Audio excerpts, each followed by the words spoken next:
I was standing in my aunt's kitchen, watching her caretaker crush pills into her morning smoothie, when I realized I was watching attempted murder in real time. My hands were shaking as I pretended to organize the medicine cabinet behind her. She had no idea I wasn't really the new home health aide the agency sent. She had no idea I was Claire's niece, and she definitely had no idea I was recording everything. Let me back up, because you need to understand how we got here. My Aunt Claire was the family's success story. She built a medical supply company from nothing and sold it 3 years ago for $8 million. She never married, never had kids, and she always told me I was like the daughter she never had. Growing up, I spent every summer at her house in Connecticut. She taught me how to invest, how to negotiate, how to stand up for myself in rooms full of men who didn't think I belonged there. When my mom died 5 years ago, Claire became even more important to me. She was my only real family left. We'd have dinner every Sunday without fail. She was sharp, funny, always 3 steps ahead of everyone else in the conversation. Then about 18 months ago, she hired Rebecca. Rebecca came highly recommended through some caretaker agency. Claire was 72 and had taken a bad fall, broken her hip. She needed help around the house while she recovered. Rebecca was 45, soft-spoken, always wore these flowing scarves, and had this soothing voice that made you want to trust her instantly. At first, I was grateful someone was there to help. Claire seemed comfortable with her, but then the Sunday dinners started getting canceled. Claire would call and say she was too tired or she wasn't feeling well. When I did see her, she seemed foggy, confused. She'd repeat herself or lose track of conversations. I asked Rebecca about it, and she'd give me this concerned look and say, "It's just her age, honey. It happens to everyone eventually." Except my aunt wasn't everyone. 6 months earlier, she'd been solving complex crossword puzzles and day trading stocks for fun. The real warning sign came last Christmas. Claire told me she was updating her will. She said Rebecca had been such an angel, so devoted, and she wanted to make sure Rebecca was taken care of. I asked how much she was leaving her. My aunt just smiled and patted my hand. "Don't worry, sweetheart. You'll be fine."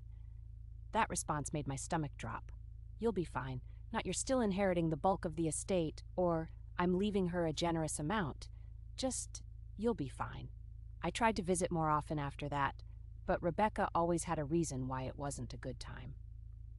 Claire was napping. Claire wasn't feeling up to visitors. Claire had a doctor's appointment, and when I did manage to see my aunt, she was worse. Slower. Sometimes she didn't even recognize me right away. Then 2 months ago, Claire's attorney called me. He was uncomfortable, he said.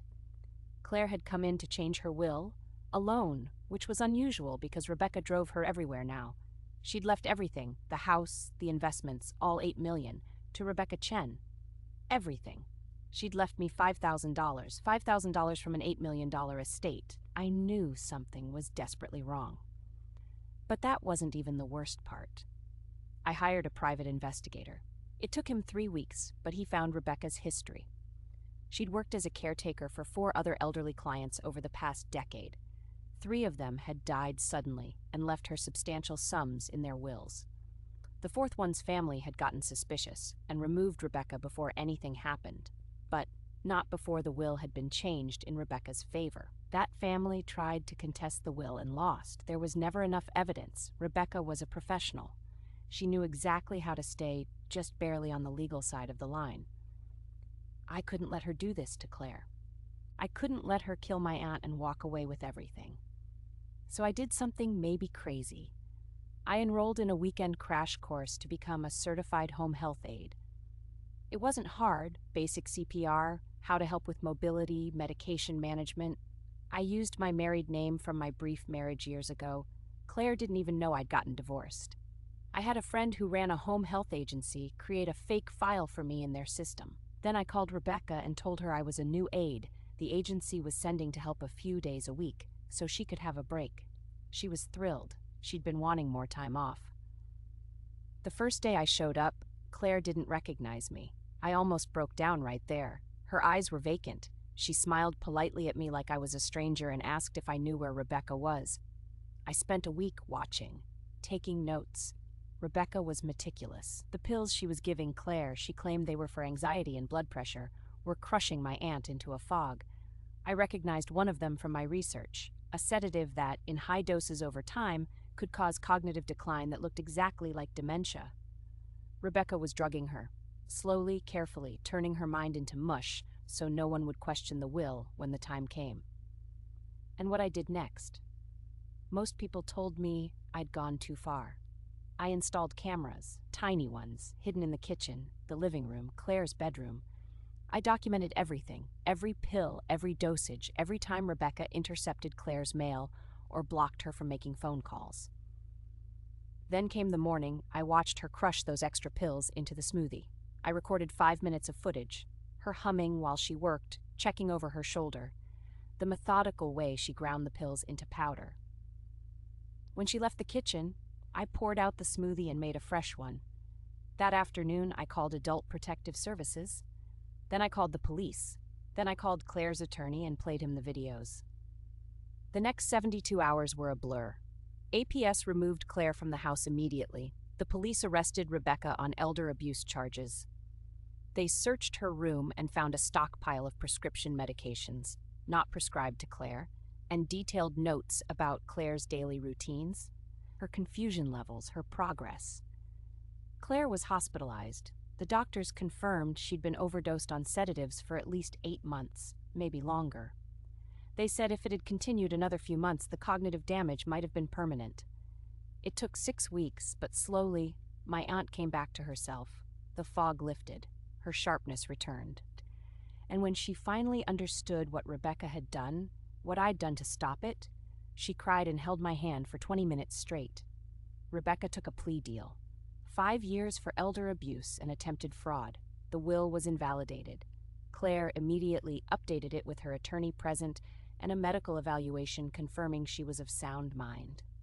Last Sunday, we had dinner at her house. She made her famous lasagna.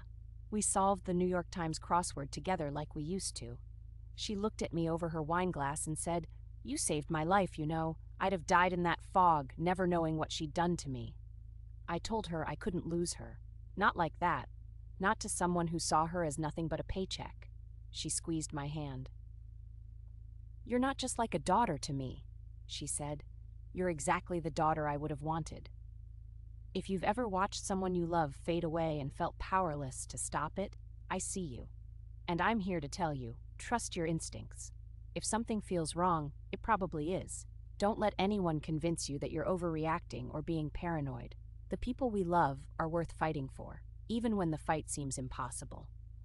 If this story resonated with you, subscribe.